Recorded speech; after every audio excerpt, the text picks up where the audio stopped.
Released some video and details from last week's deadly officer-involved shooting, but there are many questions police and the video just simply do not answer. Hello, everybody. I'm Heather Hayes. I'm Steve Eager. Here's a brief overview that comes from the police. They say an officer heard a gunshot and then saw a man pointing a gun at someone on the ground.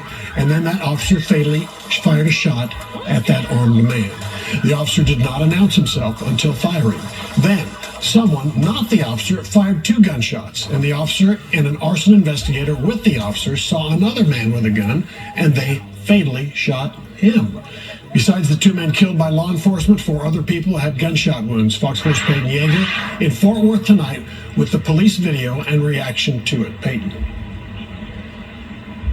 Yes, Steve, this is complex. Okay, so today the Fort Worth Police Department held a press conference to release portions of the body camera footage worn by the Fort Worth police officer. Now, according to police, 6 people in total were shot. That includes the 2 armed men shot and killed by officers. But there's 4 other people who were wounded and survived, and it's still unclear who shot them.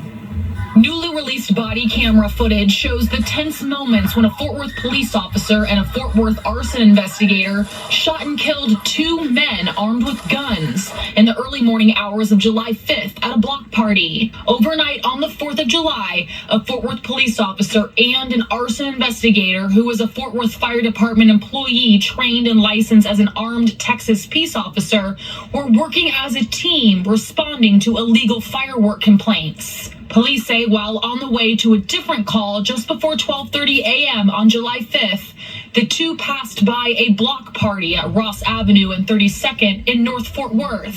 As they were responding, a 911 call came in from a neighbor about people fighting at the party. Police say they are still unsure what started the fight. Yeah, there's a lot of screaming and crying. I think there's a big altercation. It's a big old fight. Okay, yes, ma'am. Oh my God, they just shot. Police say as the officer approached the scene, a gunshot was heard. And police say the officer then saw a male, later identified as 21-year-old Billy Smith, standing and pointing a firearm at what officers later learned was an injured man on the ground next to an SUV. One body camera clip starts with the sound of a gunshot, and then the police officer firing multiple rounds at Smith.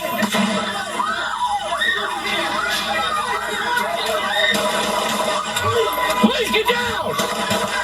Chief Neil Noakes says the officer perceived an immediate threat to the injured man on the ground and fired his weapon at Smith before announcing his presence on scene. The choice there is, do I give commands and take the chance of this person shooting and possibly killing someone, or do I try to protect the person that's on the ground? And what we're going to try to do in their investigation is determine exactly what was going through the officer's mind and exactly what factors played into his decision. At the same time, police say the arson investigators saw a second man, later identified as 30-year-old Branche Minter, with a pistol in his hand. Chief Noakes says the pistol had a weapon light activated, which was shining in the direction of officers and a person on the ground. According to Chief Noakes, the investigators heard 2 shots from the front yard, causing the arson investigator to fire his weapon at Minter. The Fort Worth officer also shot at Minter.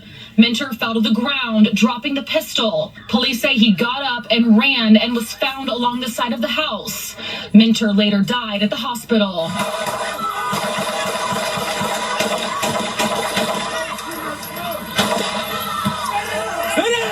As the officer rounds the SUV, the injured man, who police say Smith had been pointing a gun at, can be seen next to a woman on the curb.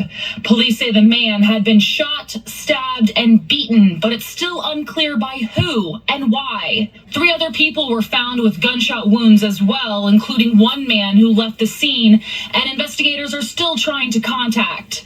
It's still unclear whose gunfire hit the 4 people who were shot but survived, and whether any were struck by law enforcement's gunfire. Chief Noakes says ballistics will help determine this information while commenting about officers shooting into a crowd. One thing we have to consider is what's, as it's called, the backdrop. What is beyond what you may be shooting at? What other risk factors may there be to anyone else that's in the area? And quite frankly, the officers have to make those decisions oftentimes in a matter of seconds or a split second. Now, here are the edited clips police released, played continuously.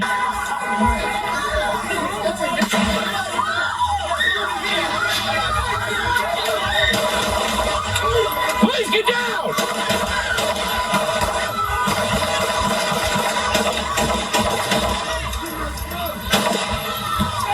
Stay down!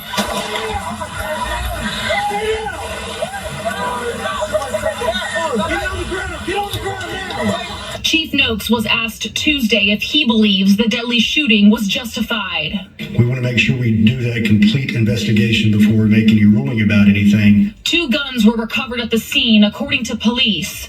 A semi-automatic pistol next to Smith and a pistol with a weapon light next to where Minter fell. Police say 2 shell casings matching the caliber of Minter's pistol were also found nearby.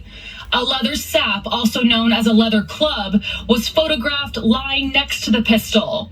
But police never said whether Smith or Minter fired shots. I just want everybody to just try to stay calm as much as you can and let this fold out. Billy Smith's mother, Cynthia Smith, spoke after the press conference, begging for help in burying her son. Anything after this, so be it. I just want to put my baby to rest. The Fort Worth police officer who fired his weapon has been with the department for 14 years. As for the arson investigator, the Fort Worth Fire Department says he has been with the department for 6 years and he was with a different law enforcement agency prior to Fort Worth that is also in North Texas. Now, Chief Neil Noakes is asking for the public to come forward with any information and or videos because there is still a lot of questions in this investigation.